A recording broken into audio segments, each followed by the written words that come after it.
The body of Tyre Nichols will be laid to rest later today in Memphis. That's where we're starting the 7 from the Washington Post.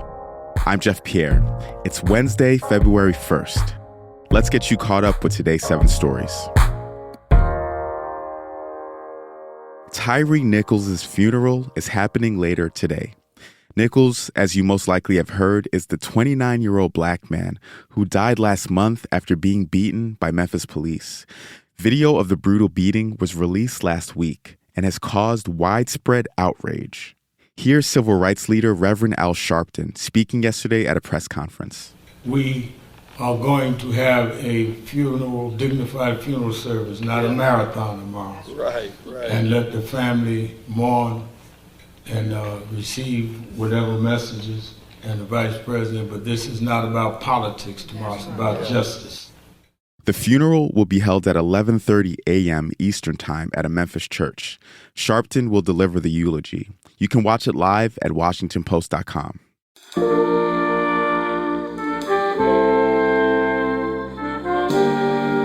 Number 2. The Federal Reserve is expected to raise interest rates again today. The U.S. Central Bank is still trying to bring prices down, but this will be a smaller hike than others from last year. That's because prices have started to come down from a peak back in June, even though inflation is still much higher than normal. Rate hikes can cool the economy by making it more expensive in a way to borrow money. This can affect home buying, car loans, business investments, and a lot of other things. The Fed is now trying to do just enough to keep that trend going without tipping the economy into a recession. Number 3. George Santos is stepping down from his committee roles. Santos is a Republican congressman from New York. After he was elected in November, we learned that he lied about key parts of his biography, like his education, work, religion, and heritage. Santos said yesterday that he will temporarily step aside from his roles on 2 committees while investigations into his campaign finances continue. This is his first major concession after weeks of resisting consequences over his lies.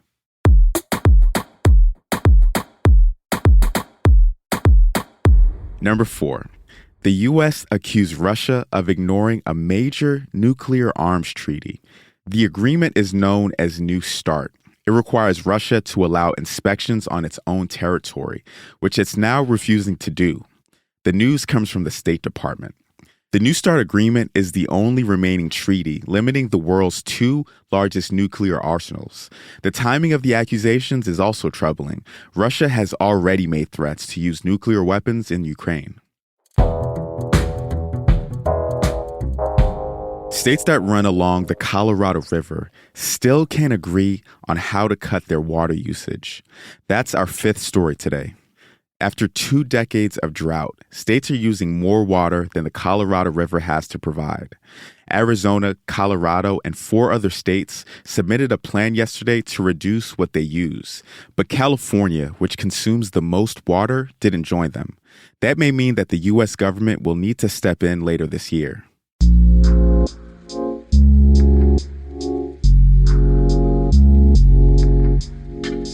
A key pandemic food benefit ends after this month. That's number 6.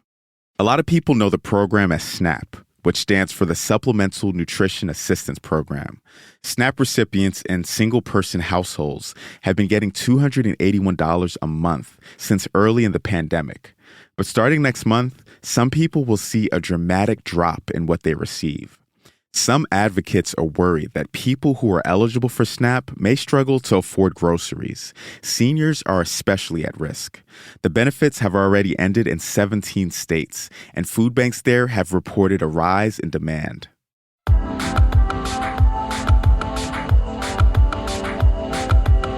And at number 7, a rare green comet is passing by the Earth. This is the first time that it's appeared in our skies since the time of the woolly mammoths. It'll be the closest to us tonight and tomorrow, but it'll stick around for a few weeks. Comets like this one are prehistoric relics since they were formed in the very early history of the solar system. To find it tonight, look south of the Big Dipper, near the constellation Camelopardalis. Experts suggest using binoculars, but you may be able to see the comet without help in areas with less light pollution. And just like that, you're all caught up. If you're liking the show, if you're liking the fact that we're teaching you how to say words like Camelopardalis, tell a friend about us. You could also drop a rating wherever you're listening, and it really helps us out. I'm Jeff Pierre, and I'll meet you back here tomorrow.